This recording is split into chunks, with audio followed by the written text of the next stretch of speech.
झारखंड में विधानसभा चुनाव का बिगुल बज चुका है। सभी राजनीतिक दल अपने अपने स्तर से तैयारियों में जुट चुके हैं।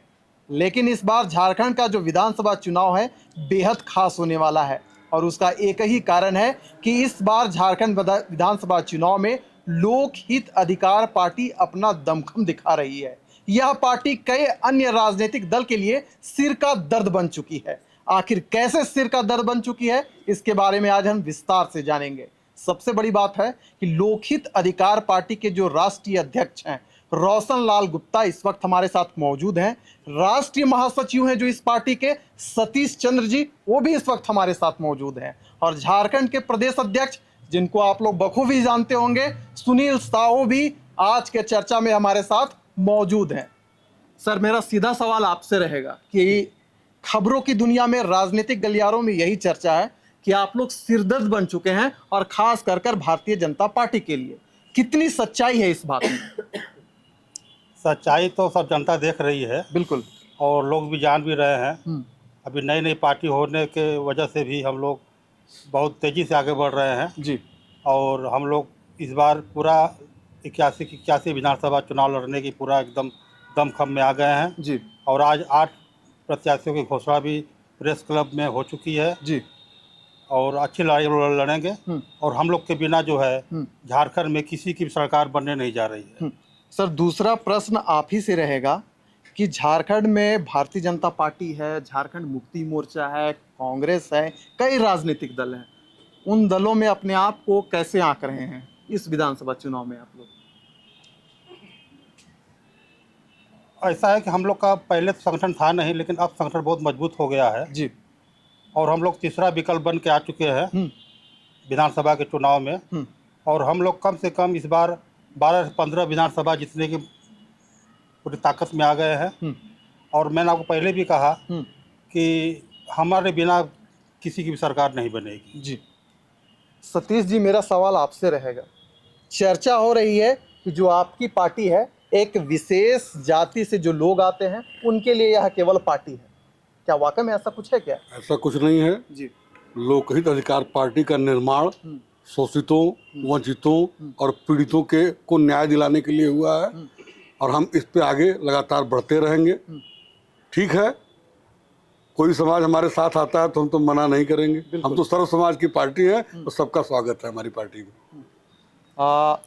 सर, आपसे सवाल रहेगा सीधा। सुनील जी, आप भारतीय जनता पार्टी को बेहद नज़दीक से जानते हैं। उनकी करनी, उनका निर्णय क्या होता है, कैसे प्लेटफॉर्म तैयार किया जाता है, आपसे बेहतर कोई नहीं समझ सकता है। तो क्या सुनील साहू जी का जो तेवर था, जो रंग था, जो अनुभव था भारतीय जनता पार्टी के अंदर, क्या वही अनुभव के साथ लोकहित अधिकार पार्टी में आए हैं या कुछ नए परिवर्तन के साथ इसको आगे लेकर बढ़ रहे हैं, एक नया मोड़ दे दिए हैं पार्टी को? देखिए, अनुभव तो मुझे मिला है झारखंड के कुछ बड़े नेताओं से। जी। चूँकि मैं 1-2 बड़े नेताओं के करीब रहा, बिल्कुल। उनके साथ रहकर बरसों काम किया, तो निश्चित रूप से अनुभव तो मैंने पाया है ऐसे नेताओं से। जी। उनका आज भी मैं व्यक्तिगत काफ़ी सम्मान करता हूँ।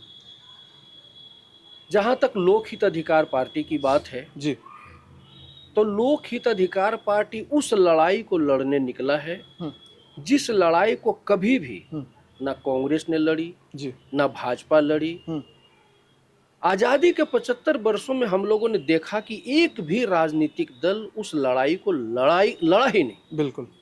हम उस लड़ाई को लड़ने निकले हैं। जैसे उदाहरण स्वरूप, हमारे देश में किसी गरीब परिवार में बेटा हो या बेटी हो, अगर वो पढ़ने लिखने में बहुत तेज हैं जी, और वो इंजीनियर बनना चाहते हैं, डॉक्टर बनना चाहते हैं, जी, वैज्ञानिक बनना चाहते हैं, और उनके माता पिता सक्षम नहीं है पढ़ाने में,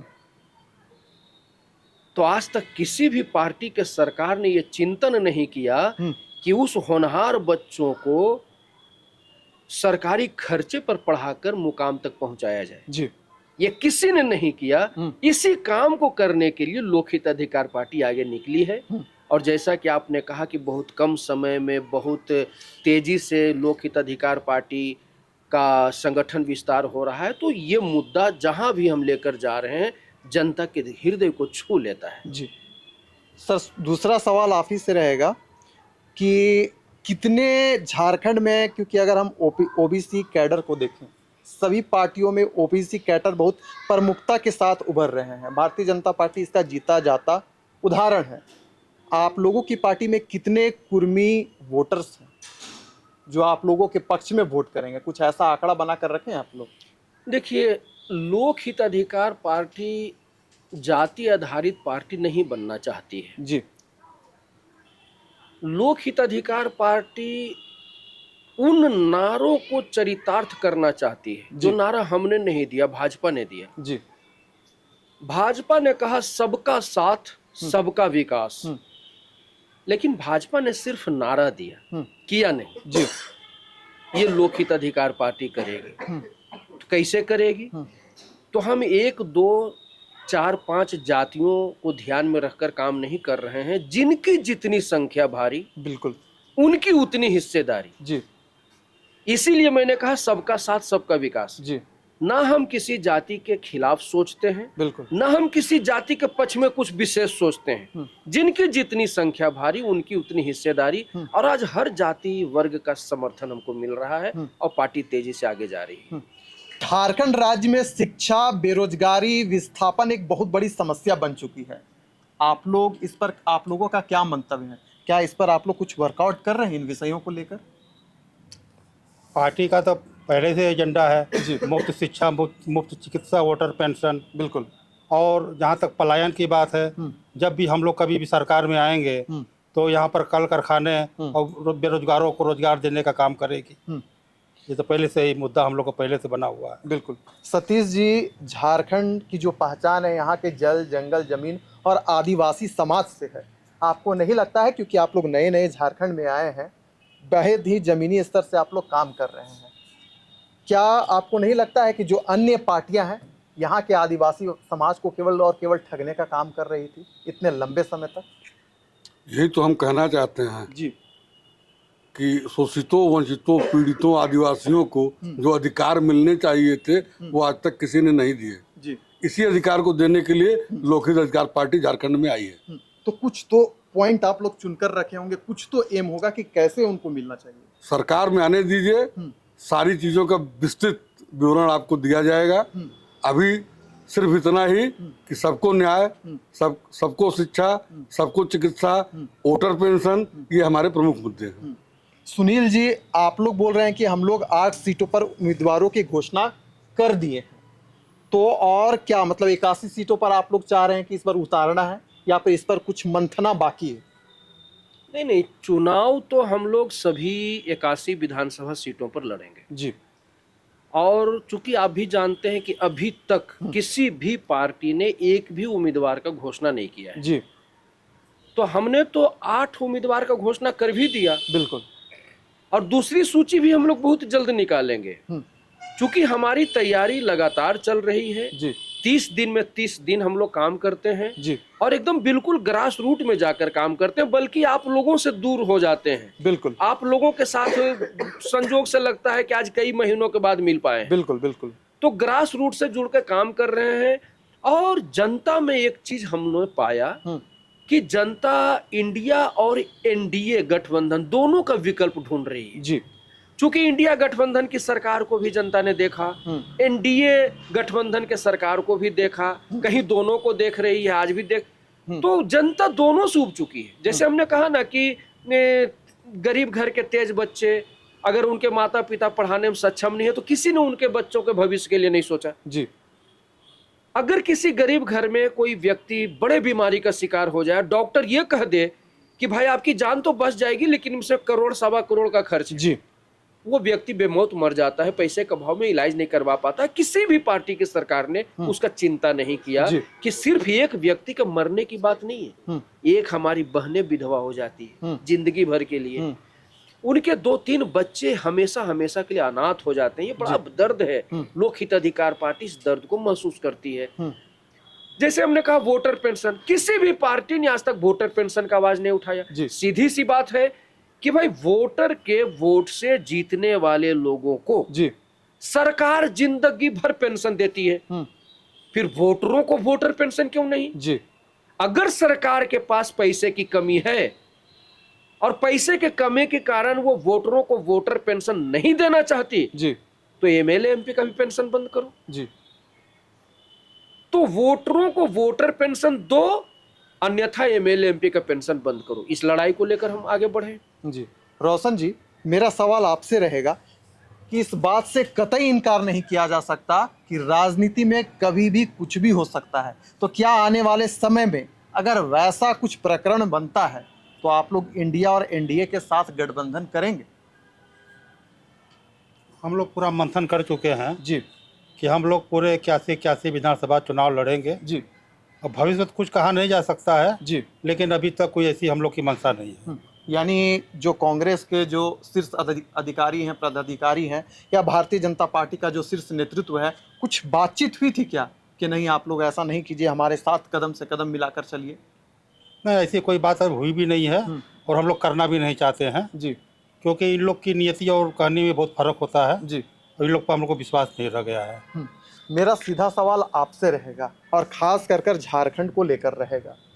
यहाँ अगर हम संथाल में जाते हैं तो संथाल का अलग विषय बन जाता है, उत्तरी छोटा नागपुर प्रमंडल में जाते हैं तो वहाँ का अलग विषय बन जाता है, दक्षिणी में आते हैं तो उसका अपना अलग विषय बन जाता है। इतने दिनों आप लोग झारखंड में घूमे, ऐसा कौन सा ज्वलंत मुद्दा लगा कि इस पर हमारी पार्टी को काम करना चाहिए और आगे बढ़ना चाहिए? झारखंड की सबसे बड़ी जरूरत है रोजगार। जी रोजगार पूरे झारखंड में एक प्रमुख मुद्दा है, बिल्कुल। और हमारी पार्टी इस पर विशेष ध्यान देगी और बेरोजगारों को रोजगार दिया जाएगा। सुनील जी, आखिरी प्रश्न आपसे हमारा रहेगा, क्योंकि पर्यावरण की चर्चा तो होती है, बस चर्चा तक सीमित रह जाती है पर्यावरण को लेकर। तो क्या आपकी पार्टी में, क्योंकि इस बार भी हमने देखा था कि जो वित्तीय वर्ष था 2024-25 पर्यावरण को लेकर मात्र 1%, तो क्या आपकी पार्टी भी जल जंगल जमीन को बचाने को लेकर और पर्यावरण पर कुछ काम कर रही है? इस मुद्दे को क्या आप लोगों तक पहुंचाने का काम कीजिएगा? पर्यावरण सिर्फ हमारे झारखंड राज्य के लिए ही नहीं, पूरे देश की पहली जरूरत है। बिल्कुल। चूंकि पर्यावरण अशुद्ध होने के वजह से आम आदमी बीमारी का शिकार हो रहा है, जी जल अभाव से ग्रसित हो रहा है। जी पर्यावरण इस देश के राज्य की पहली जरूरत है। बिल्कुल। और हम लोग इस पर बहुत गंभीर हैं। जैसे मैं आपको बताऊं कि अक्सर सरकार के तरफ से या किसी नेता के तरफ से या किसी पार्टी के तरफ से बयान आता है, पेड़ लगाओ। भाई पेड़ लगाओ, आप बोलो या ना बोलो, पेड़ तो सबको लगाना ही चाहिए। लेकिन सरकार अगर एक नियम बना ले कि पेड़ लगाने वालों को हम कुछ पुरस्कार राशि देंगे, बिल्कुल, और पेड़ बचाने वालों को फिर से हम पुरस्कार राशि देंगे, अगर ये कानून बना दिया जाए तो पेड़ ही पेड़ लग जाए जी, फिर हमारा पर्यावरण बिल्कुल शुद्ध हो जाएगा, दुरुस्त हो जाएगा जी। ना हमें जल संकट का सामना करना पड़ेगा, ना अशुद्ध वातावरण का सामना करना पड़ेगा जी, ना हमें अस्पताल जाने की नौबत आएगी। तो सरकार के इच्छा शक्ति में कमी है या उनके नियत में खोट है। लोकहित अधिकार पार्टी जब भी सरकार में आएगी, चाहे अपने सरकार में आए चाहे गठबंधन सरकार में आए, तो ये हमारी पहली जरूरत होगी, जनता के लिए हम करेंगे। पेड़ लगाने वाले को पुरस्कृत राशि और पेड़ बचाने वाले को भी पुरस्कृत राशि, ये हम जरूर लागू करेंगे। बिल्कुल। चलिए, लोकहित अधिकार पार्टी का जो विचार है ये काफी सराहनीय है और ऐसा होना भी चाहिए। लेकिन चलिए, फिलहाल जो लोकहित अधिकार पार्टी है कमर कस चुकी है, 81 विधानसभा सीटों पर इस बार अपना प्रत्याशी देने जा रही है। देखना होगा कि इस बार के विधानसभा चुनाव में लोकहित अधिकार पार्टी क्या कुछ कमाल कर पाती है। तब तक के लिए दीजिए हमें इजाजत।